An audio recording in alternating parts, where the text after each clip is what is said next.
Ladies and gentlemen, as you can see, we're on the way now from the Tower Pier. The next stop the boat is making is Westminster Pier, and the journey time is about 20 minutes. Now we leave the pier and mention the safety. Equipment on board: life rings, life rafts and life jackets.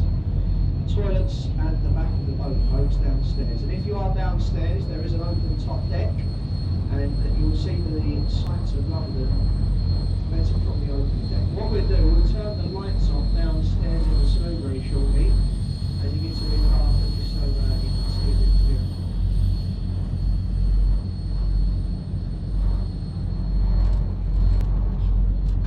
Now, ladies and gentlemen, we'll start on the way up. In fact, on the way up river, we do pass a few things to talk about. There's some landmarks and bridges, and I'll point them out on the way in the form of a commentary, okay? Now, we leave the two ships on the left, the HMS Belfast and the HMS Argyle. And that is a visiting ship, the frigate alongside the Belfast. She arrived yesterday and she'll be here till Sunday on a courtesy visit to London. Up on the left-hand side there we have the Shard of Glass, and that is the tallest building in Western Europe. The 72nd floor of the Shard is a public viewing gallery. And as long as you book it online, one day in advance, it will cost £25 to view from the top of the Shard of Glass. Ahead of the boat, we have the world famous London Bridge. 5 London bridges have spanned the river in 2,000 years.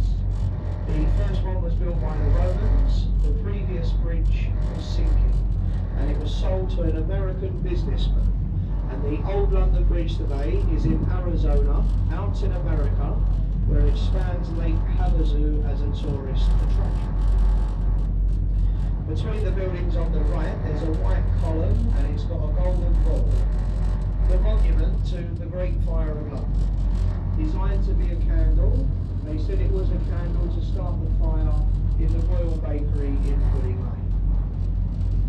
As we go under the bridge, left and right of the boat, you will see in the stonework, London Bridge. Carved left and right of the boat. Now as we go under London Bridge, we look over on the left first of all. Between the first gap in the buildings, you will see the Southwark Cathedral. And this building dates back to the 14th century.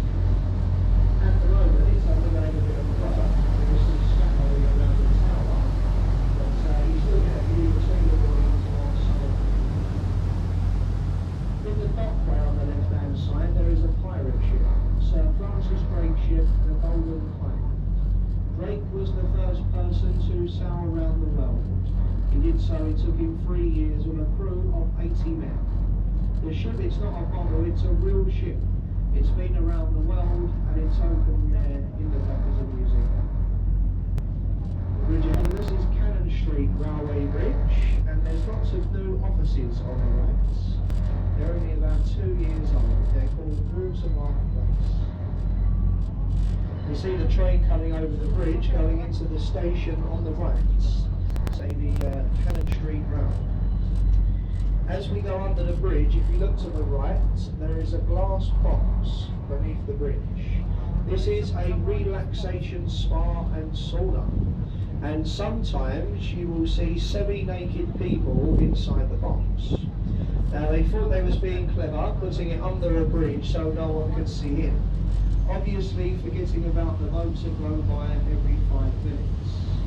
Some days are better than others, some days are quite unbelievable.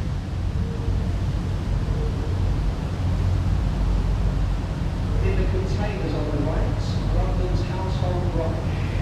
They load the containers at this point on the river, and at prime time earlier on, they come up with the empty barges, took the loaded ones away, and they'll load them ready for tomorrow. And the bridge ahead of us is Southwark Road Bridge, and this is the least used bridge over the river. You see the lighting on the bridge. Most of the bridges have some nice lighting on the night.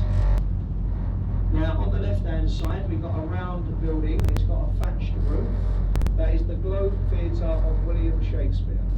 The only building in London to be allowed thatch on the roof since the Great Fire of London. In the summer months you can visit the building and watch a Shakespearean play, and and they are performed in a traditional way. There's no microphone or stage lighting in the globe. It's all done as it used to be done in the time of Shakespeare. Next door to that is the International Shakespeare Centre.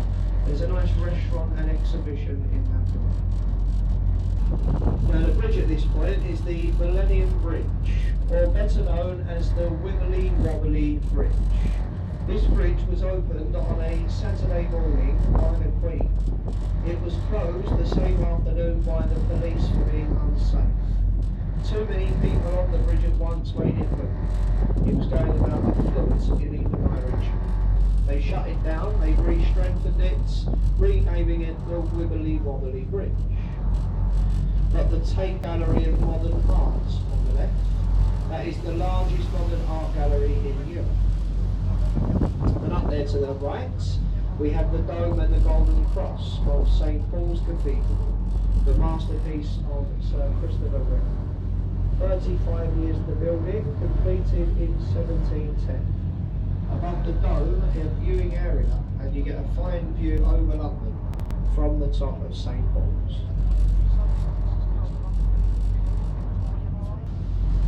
Now we've got the Blackfriars Railway bridges. The railway, the first one, the road bridge is the second one. There are red columns between the two bridges, and they carry the Chatham and Dover Steam Railway. Now through the bridge on the right there's a building with a green sloping roof, and that is the old City of London School for Boys. One of the things you don't see in the daytime is the lovely windows in the next building, the Zion College, and you can see the lovely stained glass in the windows of this building. It is a study and a library for the clergy in London. That is a lovely old building now. Now, if you look behind the boat on the right, look over your right shoulder, and there's a lovely view there of St Paul's. It is a beautiful picture just over your right shoulder. How are we doing out there? Is everyone enjoying it, folks? The commentary okay? Very good? Okay, excellent, good stuff. Now we're on the left end, and you've got a red building with a glass canopy and tower. That is Stanford Wharf. Used to be a cold storage meat warehouse, converted into apartments. The glass canopy you can see at the top, that is the Oxo Tower restaurant. That is in fact one of the best restaurants in London. It's in the top 10 restaurants. Now as I say, you can see the windows, they spell Oxo, where they made the gravy stock. Now the Wellington is the ship on the right, and that is the floating livery hall for the Honourable Company of Master Mariners. And at the back of the ship there is a stone archway in the river's wall. That is Temple Arch, and it divides the City of London and the City of Westminster. Ahead of us on your left there you've got Waterloo Bridge, the London Eye, and also the Clock Tower. Coming into view, folks, if you've got your cameras, you have a look ahead of you on the left there to a lovely view. Now we're on the left there, folks, and we've got a building with an advertisement on the front. That's our National Theatre. Inside of that building there's 3 separate halls. The main one, the Olivier, that is named after Laurence Olivier, the founder of the building.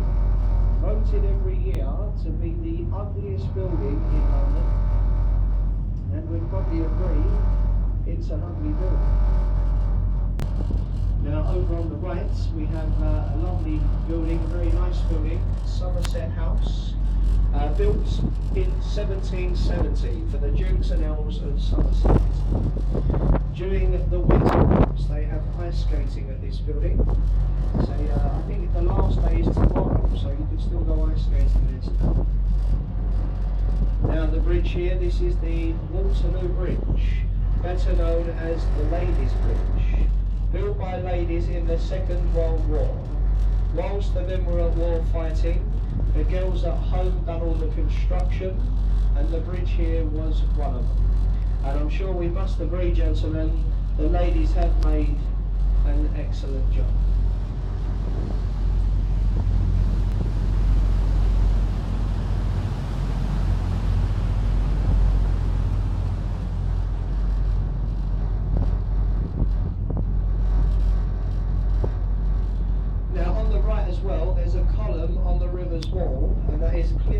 Cleopatra's Needle, given to us by an Egyptian prince in thanks over defeating Napoleon and the French fleet at the Battle of the Milano.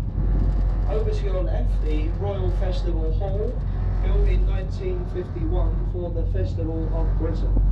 Frank Sinatra, Pavarotti and Shirley Bassey have performed live in the building on the left-hand side. The last bridge on our trip today is the Charing Cross Railway Bridge. On either side of the bridge there is a footbridge. These are the Golden Jubilee Bridges. They were built to celebrate the Queen's 50th year on the throne. There's the train station on the right, the Embankment Place, the Charing Cross Railway Station. Now as we go through the bridge, we're on the right and we've got two ships in the river. The Hispaniola is the white painted ship, a restaurant. The second one is the Tattershall Castle, that is a floating pub. Behind that, a Gothic style building is Whitehall Court Mansion. And ahead of us on the left now, the London Eye, 450 feet tall. 32 carriages, they carry 25 people. You get on and off as it goes round and round, that 1 mile an hour. At the top, on a clear day, you see over 30 miles across London. At the moment it is shut. They have shut the London Eye, folks, for annual inspection, annual maintenance on the wheel.